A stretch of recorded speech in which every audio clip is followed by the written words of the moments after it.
L'objet le plus lointain jamais envoyé par l'homme commence actuellement son voyage à travers l'espace interstellaire. Mais pour aller où exactement ?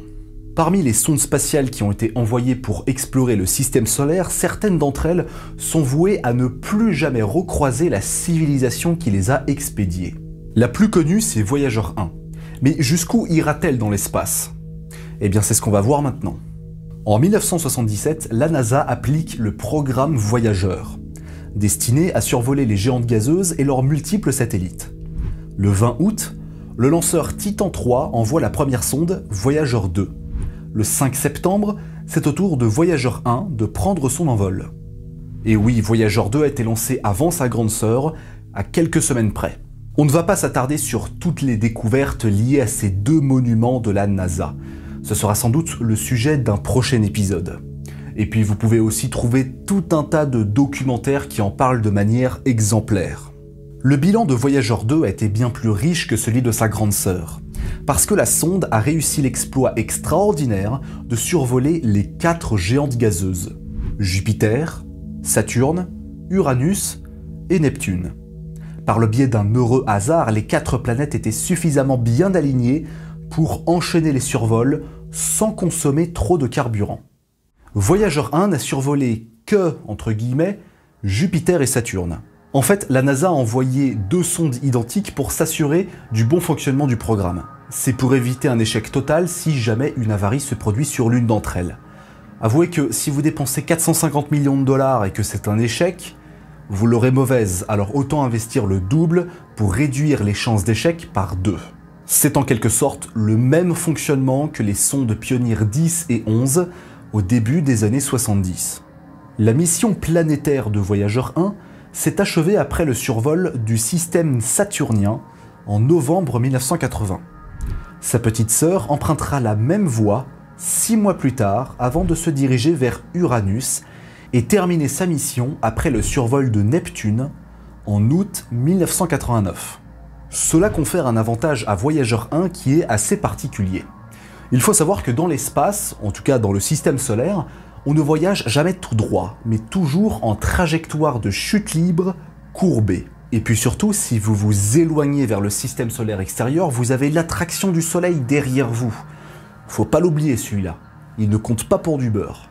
Le fait de s'approcher très près d'une planète aussi massive que Jupiter en mars 1979 confère à Voyager 1 quelque chose que l'on appelle l'assistance gravitationnelle. En gros, elle se sert de Jupiter pour ajuster la trajectoire de la sonde afin de ne pas rater sa prochaine cible, Saturne. Et lorsque l'engin a réalisé tout ce que la NASA lui a demandé de faire, sa mission est terminée. En s'extirpant de la planète aux anneaux géants, 2 changements radicaux se produisent au niveau de sa trajectoire.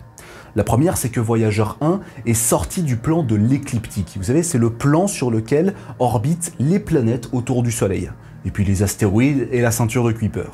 Aujourd'hui, elle est inclinée à 35 degrés vers le nord, ce qui signifie qu'il est strictement impossible pour elle de revenir dans le système solaire et de retenter un survol proche d'une planète. Bon, de toute façon, elle n'a pas le carburant nécessaire et la mission est quasiment terminée aujourd'hui. Je dis quasiment, mais justement, on va y revenir. La seconde, c'est sa vitesse, qui a été considérablement amplifiée à 22 km par seconde juste après Saturne. Ça fait environ 80 000 km/h. C'est très rapide et aucune sonde lointaine n'est allée aussi vite. New Horizons, qui est survolé plus tôt en 2015, n'a jamais atteint une telle vitesse. À l'heure où cette vidéo est publiée, en janvier 2023, Voyager 1 se trouve à plus de 23 milliards de kilomètres de la Terre et est actuellement l'objet artificiel le plus loin jamais envoyé par l'homme. C'est 5 fois plus éloigné du Soleil que ne l'est Neptune. Et cela fait 45 ans et 3 mois que son lancement a été effectué. Dédicace à ceux qui sont nés le même âge et qui regardent cette vidéo. Depuis 1989, l'agence spatiale américaine a assigné une nouvelle mission pour Voyager 1. On passe du planétaire à l'interstellaire. Et oui, on change de niveau. En effet, les ingénieurs étaient très curieux de savoir ce qui se passait dans le vide entre les étoiles. Bon, il se passe pas grand-chose, mais c'est toujours très intéressant de déterminer où s'arrête précisément l'influence du Soleil. En 1990, la sonde a activé pour la dernière fois sa caméra principale pour dresser une mosaïque de photographies des planètes du système solaire. Ça s'appelle le portrait de famille et j'en ai déjà parlé dans ni plus ni moins que la vidéo la plus visionnée de ma chaîne. Maintenant, que va-t-il se passer? Où se dirige Voyager 1 et surtout, à quelle vitesse actuellement? Eh bien, c'est une question qui s'est maintes et maintes fois posée aux équipes de la NASA. Il faut savoir que nous vivons actuellement dans une période, une ère, où nous avons envoyé des objets qui s'apprêtent à traverser l'espace interstellaire pour la première fois de l'histoire de l'humanité. Et ça, ce n'est pas peu dire. Il y a quelques années, le rafio de l'espace a atteint ce qu'on appelle le choc terminal. C'est une zone où les vents solaires expulsés par notre étoile sont confrontés au vent interstellaire, une sorte de soupe qui reste éloignée des astres. Le mélange de particules fait diminuer la vitesse des vents solaires, initialement poussés à 400 km par seconde. En août 2011, Voyager 1 atteint l'héliopause. C'est une sorte de limite immatérielle qui sépare la zone d'influence proche gravitationnelle du Soleil et l'espace lointain. Vous pouvez toujours être attiré par le Soleil plus loin, mais la vitesse de libération sera beaucoup plus faible. Aujourd'hui, nous savons que la sonde parcourt, selon le référentiel terrestre, près de 536 millions de kilomètres par an. Le problème du voyage interstellaire, c'est que c'est long. Très long.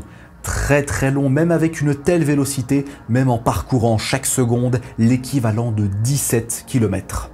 Avec cette vitesse, on fait un Genève-New York en 6 minutes. C'est largement suffisant pour sortir de l'influence de notre étoile pour toujours, mais les prédictions mathématiques montrent un tournant dans les prochaines années. On estime que le contact radio avec la sonde sera définitivement perdu aux alentours de 2025. Le signal sera beaucoup trop faible et plus aucune donnée scientifique ne sera recueillie par la NASA. Ce sera sans doute une nouvelle assez triste parce que nous avons un attachement affectif à celle-ci. Mais n'oubliez pas que c'est déjà un exploit, un miracle de pouvoir encore un tant soit peu communiquer avec une antenne vieille d'un demi-siècle et qui, je le rappelle, se situe à plus de 23 milliards de kilomètres du plancher des vaches. Dans la décennie qui va suivre, sa vitesse de croisière va se stabiliser, probablement pour une durée infinie, aux alentours de 17 km par seconde justement, soit un peu plus de 60 000 km/h. En 1981, Voyager 1 s'éloignait de Saturne à 22 km/s, mais vous constatez bien qu'elle a très rapidement décéléré. Désormais, elle est sur le point de s'éloigner de la Terre avec une vitesse constante. Et ce pour toujours. Sauf si elle est capturée gravitationnellement par une étoile. Mais ce n'est pas demain la veille que ça va arriver. Le long voyage ne fait que commencer puisque la sonde mettra 20 000 ans pour s'extirper complètement du nuage de Oort. Vous savez, c'est cette énorme zone où se situent des milliards et des milliards de comètes qui orbitent extrêmement loin autour du Soleil. Et c'est marrant parce que Voyager 1 se dirige à peu près vers la même direction que le système solaire lui-même. Sur ce graphique, vous pouvez observer la variation de distance des étoiles les plus proches de la nôtre. Sur l'axe des abscisses, vous avez la flèche du temps exprimée en milliers d'années. Et sur les ordonnées, la distance exprimée en années-lumière. Et on peut voir que d'ici 10 000 ans, la célèbre étoile de Barnard sera quasiment aussi proche que Proxima du Centaure, notre plus proche voisine.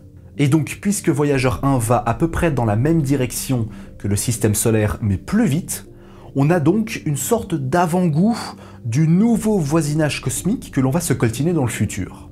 Par exemple, dans 42 000 ans, la sonde va passer très près de l'étoile Gliese 445, à 1,7 années-lumière, c'est pas beaucoup. Là où, à cette même période dans le futur, la Terre ne sera que, entre guillemets, à 3 années-lumière. On sait qu'il y a très peu de chances qu'elle soit capturée gravitationnellement pour les centaines de milliers d'années à venir. Mais qu'en est-il du futur très lointain? Eh bien, on ne peut pas savoir puisqu'il y a beaucoup trop d'étoiles pour calculer des prévisions fiables. On sait qu'à terme, sa vitesse va se stabiliser aux alentours de 17 km par seconde, ce qui est déjà en train d'arriver en fait. Le pic, ce sera aux alentours de 2030. Donc ça veut dire que Voyager 1 à une vitesse 17 647 fois moins importante que la vitesse de la lumière.